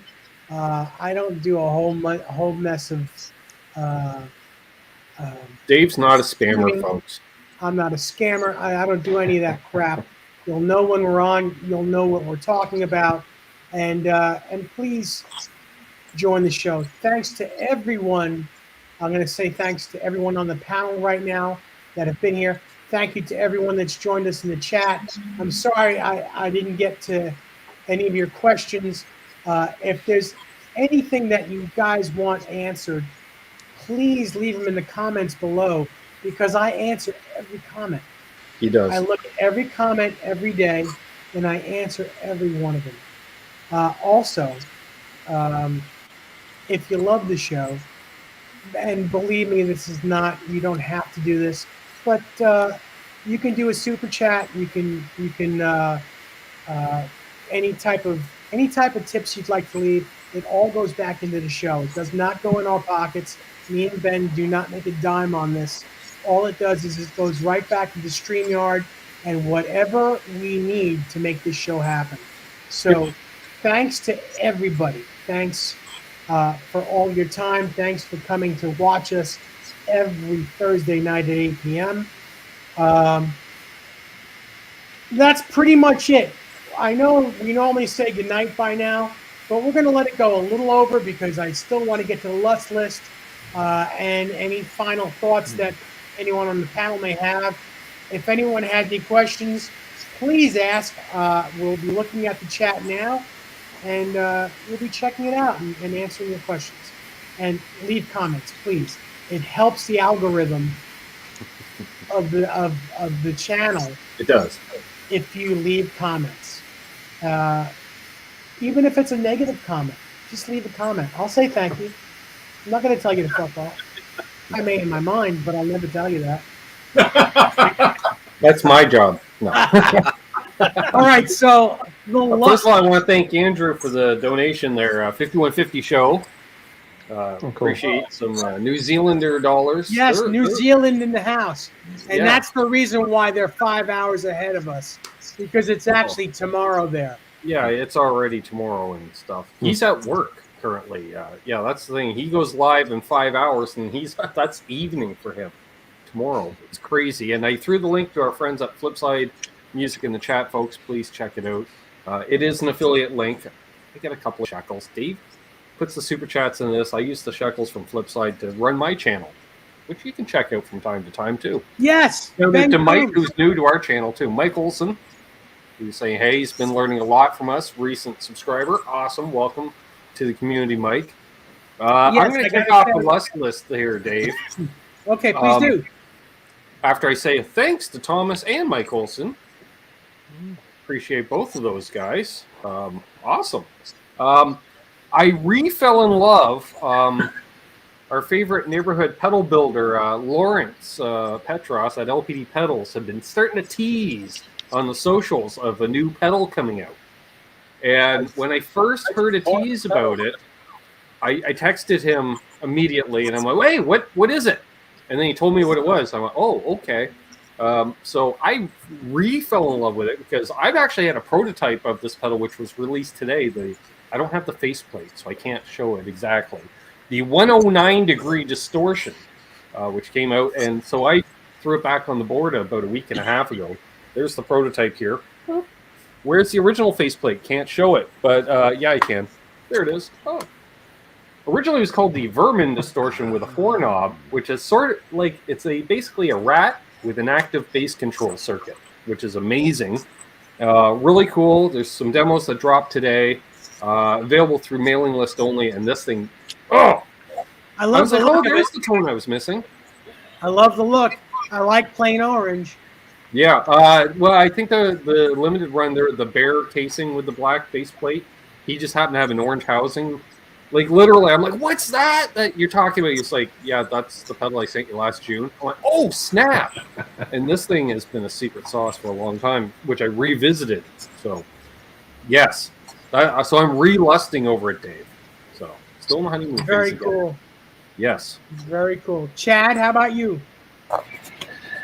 I mean, as you know, I have this new LP, so I'm kind of looking on Reverb and perusing, and it opened the door to a lot of other collectible options. So I'm looking at tops, I'm looking at ears, I'm trying to understand the neck profiles compared to the one I have and the other guitars that I like, and seeing which way I want to go. So I'm probably looking at the LP. Neck profiles, real quick, I'll give you a rundown. Yeah. For custom shop guitars in general, because not every guitar is, they're not all. Right. It doesn't all go by this. But in general, 1957 gold tops, very big baseball back then. 58, slightly smaller, still round, still very round. 59, probably most desirable, smaller than 58, still round, but very comfortable. 60, flat, thin, like Ibanez, which I'm partial to. Just don't drop it on social media. And then it goes from there. Okay. I call it's like wire gauges, Dave. Like anybody it works with wire. The lower number, thicker. So whatever that R followed by a digit, the lower the digit, the thicker the neck. Like Dave says, I'd say at least 90% of the time. You're gonna have a few. That's right. Now, if we're talking vintage guitars, like the golden era, the 50s, right? It doesn't necessarily go that way. You can get 58s with smaller necks than 59s. Yeah. You can get 60s that have a 58 profile. But you're talking real ones. Real ones. Yes. Yeah, we don't have to worry about that. Well, I'm just letting you know the difference between what the custom shop does and what the real ones were. And I'll tell you what, the custom shop has the ability to do that. They have the ability to make them exact, like you couldn't tell the difference exact. And the only reason, and I just recently found this out, and this is the God's honest truth, the only reason they make them slightly larger than everything else, and they put a chip in the neck, is so that it can't be sold as an original. Because, they're easy to fake these days. Guitars are very easy to forge. Very easy. And that is the only reason why they put chips in the neck, so that you can date them, because you can always change a serial number. And they make these necks larger than normal. And if you were to shave the neck, you'd also find out that the neck had been resprayed, or the original finish had been taken off. So there's a story there. So you can't sell it as a vintage original. Makes sense. Yep. But they're doing better. They're making them closer now. 20, 21, 22s. They are so close that they're believable. So don't get like an 08, 09. Don't get those. Get the newest version of it that you can, because they are the closest, and they are made absolutely the best that I've ever seen in my life. Basically, post-bankruptcy. Anything post-bankruptcy. Yeah. Okay. Good to know. I appreciate it. Yeah. Jared, lust list for you, buddy. You know what? I'm pretty blessed in that generally I don't lust for things. If I think of it, I just go buy it. Like it's usually I either have. I don't have a massive income. I think I just have subtle needs. Like I'm a man of good taste. I don't know, but I will share this. What I really want right now is a really nice Fender Princeton Reverb. I sold mine for $400. I had a mid-70s mid-70s silver face, absolutely cool amp. Sold it to my friend Tony for $400 in the early 2000s. I've called him to try to buy it back, and I said, "Listen, I wish I never sold it to you." He said, "I wish I never sold it to the next guy. We're in this together." I sold him for $400. He sold it for not much more than that. Like he made some money on it, I think. But now that amp's 22, 23, 25. Yeah. Fender's doing a release now that is, through hole, hand wired, all that stuff. It's about $2,700. I don't know that I would do that because Carr makes nice amps. Allen makes great amps. I think an Allen sweet spot is probably going to be the right thing to do. But I'm really missing. There's nothing like playing through like a good Princeton circuit. It just sounds great. I've got all the plugins and all that stuff, and they're not. You got to have the amp. You got to put the mic in front of it. I'm lucky. I have some rooms here that I can put an amp, crank it, put the microphone in front of it. But honestly, for the most part, I think I'd run it pretty down low because I just want that super chimey top end. I've got a Brad Paisley Telly, which is not an expensive guitar, but the thing just chimes and has this beautiful sing to it. David's amazed that I just said I have a Telly. No, wait a minute. Is it the Sparkle one?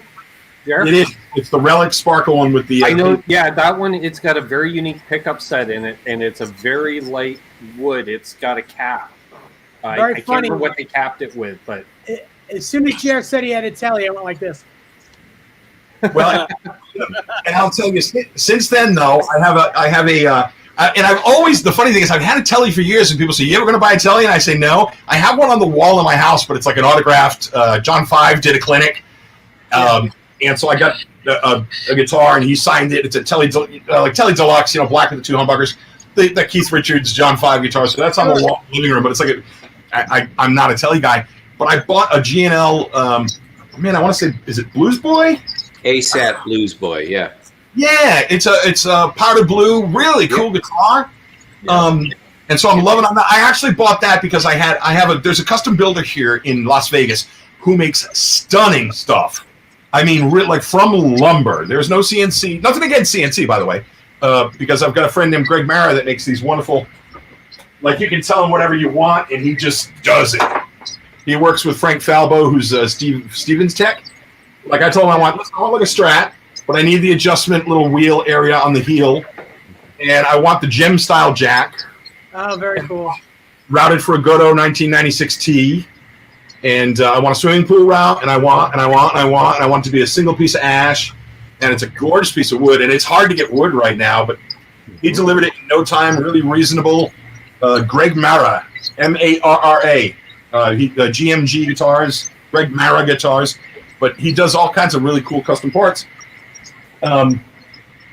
So I've gotten into the Telly thing, and so now I'm thinking, man, Telly, Princeton reverb, and I've got so many pedals just over the years, like, oh, this might be cool, and then I put it on a shelf, and then I've got this here in my I have more pedals in my garage than tools at this point. We just I'm not kidding. They're all over the house. This is a fuzz pedal, germanium fuzz, handmade, Tommy Aguilar. If you don't know who he is, he's the guy in Los Angeles that does all the most badass shit. He's the guy that everybody went to. If he liked you, he'd work on your shit. If he didn't, he wouldn't. He's a wonderful dude. He lives in Arizona now, and I think Aurora. And he still hand makes stuff every once in a while, and inside he signs it to you and puts the name and the date and all that. But it's a true germanium fuzz. Like you got to, on certain days it sounds better than others. That's how, old school it is. Yeah. But anyway, so I've gotten into pedal boards, and that's why I think I want that hand-wired Princeton reverb. I'll share one more thing here. I'm literally just grabbing shit off the shelves so I don't look like I didn't show up with the dog eating my homework. If you guys are familiar with the Earthquaker speaker cranker. Yeah. Yep. So here's a version that a guy named Eddie Rifkind makes. And they're made to order. He made this for me, and it's the fucking funniest thing ever. That's pretty good. Yes. Bring me the manager. So it's the Karen Speaker Manager. The number labeled Rage and Tone, and it's a stacked Rage and Tone. Both controls. Rage and Tone. Don't use that tone with me. And the button says, bring me the manager, and it turns on the LED. So it's an Earthquaker. That's almost as funny as the fart box. I so need that in my life. That needs to be on my new board. It's almost as cool as the Steel Panther pedals, but I won't say the name of those. Yeah, that's okay. That's all good. That's great, Jer. So wire Princeton reverb clone there. That's my glustless. Yeah. BC Rich, you're lustless. I'm a simple man as a bass player. The classic Alembic Exploiter John Entwistle, the monster Explorer bodied bass with more knobs and switches than even a BC Rich, and the classic Shelby Cobra 427 side oiler Nice. with the dual superchargers. So if we're gonna swing for the fences, we're gonna pick a base I will never be able to afford, a car that no one can afford. The car actually makes the 58 standard look affordable, and I think closer. It does, sadly, closer to home. I think more reasonably, really like the Kirk Douglas Signature SG, the black 3 pickup with the master volume in ebony. I think if I get one, the sideways Vibrola would go. I'd keep it a hardtail, but I think that's achievable. The other two, not so much. Jared, I think if you have a picture of your Shelby, you should show it. I don't. It's too bad. I'm sorry, I don't. Jared bought a Shelby in 2007. 2007. I was going to say 97, and that would have been impossible. 2007, brought it to the store. We all lost our shit over it, and then over the years, he has made it a 59 Les Paul. Basically, it has everything that you could ever. It's a ridiculous. Not only is it a road car, but it is also a track car. It's got everything. It's just ridiculous. The car is ridiculous. Very cool. I love that.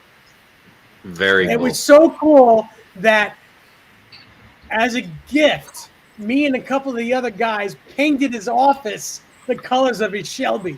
Nice. Overnight. The classic, we worked the all racing day. blue, the classic We worked racing blue. No, it was silver. It was silver and charcoal. Oh, the silver. Oh, We- okay. we- Like the we worked Sidney all Allard day. silver. Okay. We worked all day. Got the approval from Guitar Center management to stay overnight to surprise this man to paint his office. By the That's time cool. he came in at 9 o'clock the next I have morning. to tell you, that's the second time Dave pulled the painting trick. I'll find the picture and send it to Dave so he can put it in at one point. But one night he surprised me and painted the entire wall outside my office with the Eddie Van Halen stripes. Oh, So you'd wow. walk into a Guitar Center, so much for, What an idiot. What an So much idiot I was. I was so exhausted. I remember I was from that one. I remember the next morning you would come in and I was crying. I was so tired. I was literally, tears were coming down my eyes. Oh, Jerry, I can't work today. I'm exhausted. Because I had worked a full day the day before and then worked. It was me and this guy, Rich Rempe.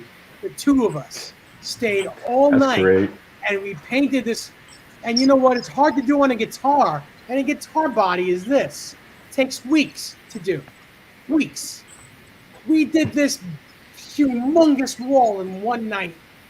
And it was just like hell. It was hell. But when it was done, it was the coolest fucking thing ever. It was just so cool. And it was so cool, by the way, that later on, I want to say he was in Rockville, Maryland. Billy McComas Yeah. saw that. He was a Guitar Center store manager in Rockville, Maryland. He saw it and did it in his store. And then, there were several Guitar Centers that were like, oh, that's cool. And the managers and friends of mine and, fellow miscreants all got out and did it in their stores. Dave, it's one of those things where you do it, you start doing it, right? And you're like, this is going to be great. And after the first hour goes by, you're like, oh my God, what the hell What was am I I doing? thinking? I was like, Right. and me and Rich were like, what the Like a road trip in a convertible. Yeah. What were we thinking? Man. This is going to be awesome. Oh, this sucks. All right, so Guitar Man 45, Lust List. Well, I'm kind of going through all the Gibsons now. I mean, that Lemon Burst that Chad had there, I'm kind of eyeballing a lot of those that are custom shops right now. Don't know which one to pick out. So I'm kind of going through a lot of Les Pauls. I do want my birth year, Telly and a Strat, 62. Nice. Woo! Yep. You know. That's going to run you some money. That's right. So that's probably something Hey, I not as bad as they were 10, 20 years ago. yeah, it's true. They've come down, actually. A little bit, yeah. A little bit. Very cool. All right, I have two things on my Lust list. Number one, I want to get a reverse Firebird 5 in Murphy Labs in what's it called? The light blue colored, whatever they're calling that these days. It's like an ice blue, It's kind of like that. Arctic blue, or something. And the other really thing- cool. The other thing is, I want my hair back. I can lend you some, Dave. I Nice. miss my hair. You know, I was shaving my head this morning, going, "God, I miss 22," because that's the last time I saw my hair. Last time I saw it was So he's 22. 29 now. So God, yeah, and that's it. And all right, guys, I think we're going to end it here. I'd like Okay. to do a part 2 with this panel at some point. Can I get this out of you guys? Can I get you guys to come back? Always some happy point- to do it. with it, it's fun. Yeah, Chad, I think you got enough money for all of us. Oh yeah, right. If I sell a bunch of stuff, probably yeah. Oh, by the way, we before we go, Chad, we did get someone asked if they could see the Black Onyx PF. Can Oh. you show that real quick? Yeah, Uh-oh. let me grab it.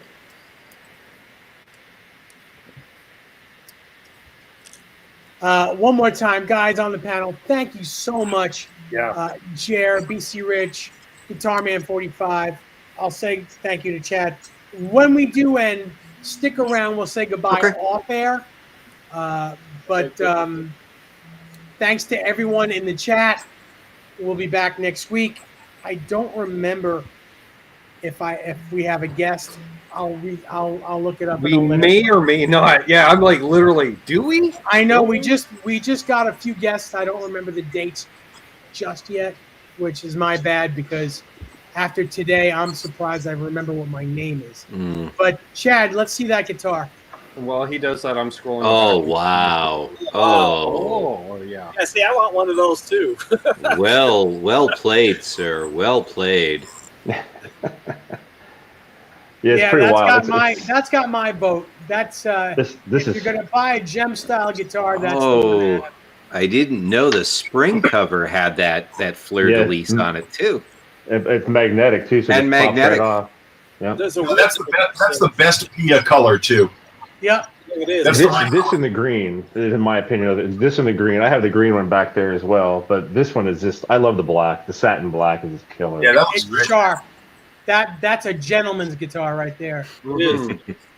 Hey Dave, real quick. I know Johnson, if he's still around, he sent me Oh, a I note. think He wanted he to see. He wanted to see this. Ooh. My green EVH. I remember trying to get that out of your hands. Didn't work. Out of my dead cold hands. It's all right. You can have it.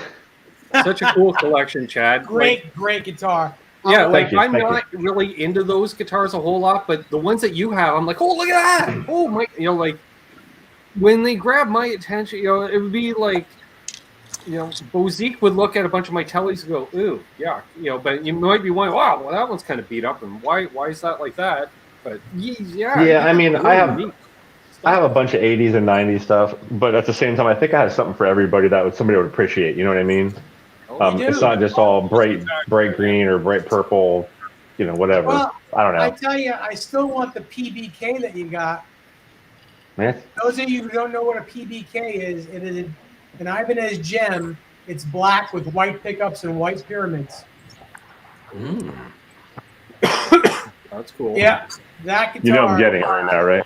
I know you're getting it. Yeah. I'll I- trade I you that can't one play for the- those style guitars, but I sure love looking at them. I'll trade you my VBK for that. Ooh. What's it got? A monkey grip for Andre the Giant? Look at the Hang on size a of Well, that. yeah, this is when they first started doing the monkey grip on the PBK and the what was it, the root beer? The root beer has Yeah. the same. It doesn't have Yeah. the actual finger grips in it. Right. It's bigger, Yeah. but it has the pyramid inlays. Look at that. But yeah, Nice. Also, That's a pretty very good- I mean, sharp guitar. it's in very good condition for its age. Has one little blemish right up here, but that's it. Wow. But it has a really thin neck too, really Yeah. thin. I'm a sucker for that guitar. Yep. Well, if it goes anywhere, Dave, you'd be the first one to have an shot at it. It's never going to go anywhere. And by the time you're ready to sell, it'll be about a $10,000 guitar. I don't know if these would ever get $10,000. Well, the VBK is already 5,500. Yeah. I'm not sure I agree with that, but it is what it is, if I agree or not. Yeah. Jer, I know you've got quite a few gems. I remember the Loch Ness Green one that you have. Yeah, I also remember the DNA that I sold you. Yeah, I was going to, when you were saying as far as what guitars are worth, I was like, Dave's going to fucking kill me if I bring up the DNA. Well, I know that Darren sold his number one for like $35K. Wow. Well, and Jeez. a story for another time, but I actually, I was so impatient to get Darren to build my replica. Well, this is when Darren vanished, if you remember. So Yeah, and he's vanished again. Yeah, I know. Well, so during that time, Dave and I found one. A friend of mine ran the TJ ran the store down in Paramus? no, it was in New Brunswick, East Brunswick. Okay, yeah. The street address is 666, so you knew it was a cool guitar. So we went down and Dave went, and I went with him, and with my great jealousies, Dave bought the guitar. And as Dave later changed his mind and decided to completely realign his collection, anyone who knows Dave is like, no way! But yes, it happened. And so he wasn't in the mood anymore for a DNA, and so I got it, and I kept it because it's one of my favorite guitars. So I've still got that, and I've got a lot of Darrens and replicas and other stuff. Oh, Nice. wait, let me see that one. Oh. Wait a second. Did I have that one at this house too? No, this one's built here. This was Okay. Is that it? this is recent. Hang on a second. Let's see that again. Was Let's that a see that DNA? again. Or that's... Oh, okay. My goodness, that's beautiful. Wow. That's cool. And like I said, that one's a replica. I've got another one that actually was Darren did. Actually, that one's got a cooler story because Jim Donahue made the body. Darren painted it. Steve Blucher hand wound the pickups. Steve signed it and did his automatic writing thing all around it, like on the face of it. If you friend me on Facebook, it's my photo at the top. You'll see me with Yngwie and Steve and St. Vincent and Larry Mitchell. We're all kind of standing there, and I'm holding that guitar. And actually, I'm holding it before Steve signed it, so never mind. But Wait a second. That's the one Hey, with wait, the were big you- black splotch on it? what's that? Is that the one with the big black splotch on it on the bottom? Yes, and I told Steve the story, and he was like, "That's cool." And he That's goes, the one I owned. and I said, "Would you?" No, what? No, Yeah. You sold it no, to me, no, and I sold it back to you. nope. No, the Wolfgang, the gold Wolfgang, I actually parted with like a fucking idiot, and you sold it back to me because I cried like for 2 days until you sold it back to me. Oh, I remember that. Well, hold on. When you talked about... Dave, do you remember you put eye hooks in that gold Wolfgang, and I fucking did. lost my mind? Yeah. He shows Okay, up the next, with my Wolfgang, and I sold it to him. I don't know what I was thinking. It was one of those moments that I was like, hey, I've enjoyed it. I sell it to Dave. He comes in the next day, and he's got eye hooks in it. And all of a sudden, it was like watching someone just punch your kid in the face and steal their sandwich, I was like, Dave, I want that back. I gotta have it. I gotta have it back. So I didn't own that guitar for like 2 days, but that was it. Let me ask you real quick. Yeah. Were your picture with St. Vincent and Yngwie? Were you Yeah. at the Palm Springs Vi Academy? Yeah, we brought the Head Rush stuff, and because the joke is like I was Phil there. Black and a bunch of those guys are all okay, cool. Those guys are all Head Rush users, but the event was sponsored by Line 6, so we were like there and pissing everybody off. Yeah, that was a great Very time. cool. Yep. It was a great day, right? Yeah. Very cool. Well, I All right, went guys. to Steve's house and showed him how to use his Head Rush and do all that stuff, and we gave one away at that event, and Okay, another one yep. for the event. So Steve's awesome. Very cool. Yeah. Very cool. All right, guys. Well, thank you so much for joining us tonight. Stick around. We'll say goodbye off air. We'll see you next Thursday, everybody. It was a great, fun night. Thank you so much for helping me forget for 2 hours what happened at the house here today. Thinking about you, buddy. It means the world to me. It was a little oasis. And say a prayer for my dog Snickers, everybody, please. We'll see you next week. We will.